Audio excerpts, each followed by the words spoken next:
punya yang telah kita pelajari minggu lalu? Besaran. Besaran adalah segala sesuatu yang dapat diukur dan dinyatakan dengan angka dan satuannya. Besaran ada dua, yaitu besaran pokok, yaitu besaran-besaran yang satuannya telah ditetapkan secara S1. Ada 7 besaran pokok, yaitu panjang, massa, waktu, suhu, kuat arus listrik, intensitas cahaya, dan jumlah zat. Besaran turunan adalah besaran yang bisa dinyatakan oleh beberapa besaran pokok. Contohnya luas volume, massa jenis, kecepatan, gaya, dan sebagainya. Ya, minggu lalu kita belajar tentang besaran dan pengukuran. Besaran itu adalah cara segala sesuatu yang bisa diukur, dan besaran itu terbagi dua, ada besaran pokok, ada besaran turunan.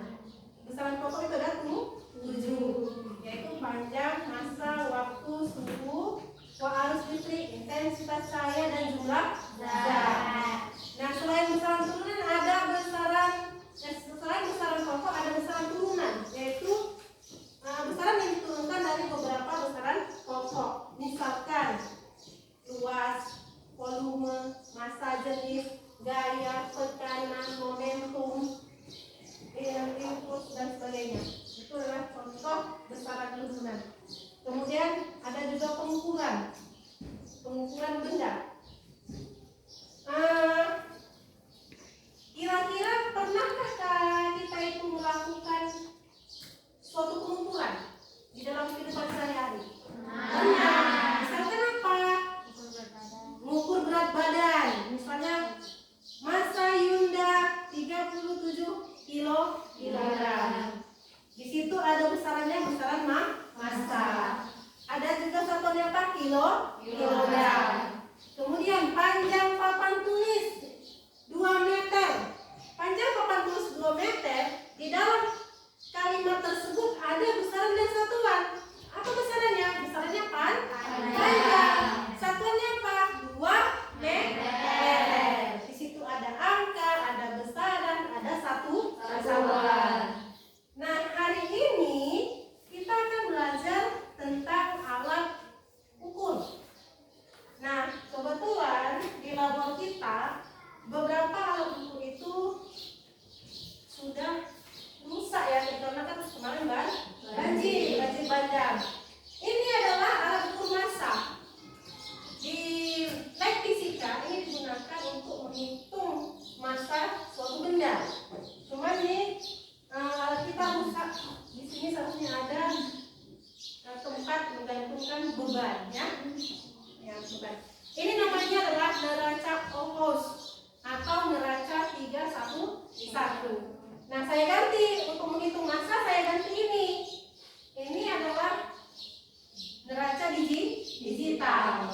Bisa digunakan untuk menghitung massa suatu benda, mengukur massa suatu benda. Di rumah mungkin ada ya, orang tua kita punya tuh neraca yang sering kita bilang timbangan.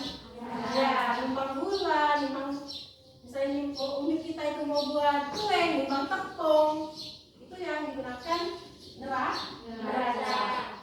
Nah, ini adalah alat ukur panjang. Alat ukur panjang. Yang ini alat ukur panjang digunakan biasanya tukang jahit ya. Ukur lebar dada, panjang badan ya kan. Kalau ini digunakan kan nggak mungkin ya, nggak sampai ya kan. Nah, kalau ini digunakan untuk mengukur panjang buku, panjang meja, nih mistar ya kan, atau yang sering kita kenal dengan roll ya. Kemudian ini adalah jangka sorong. Jangka sorong ini adalah alat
Ternyata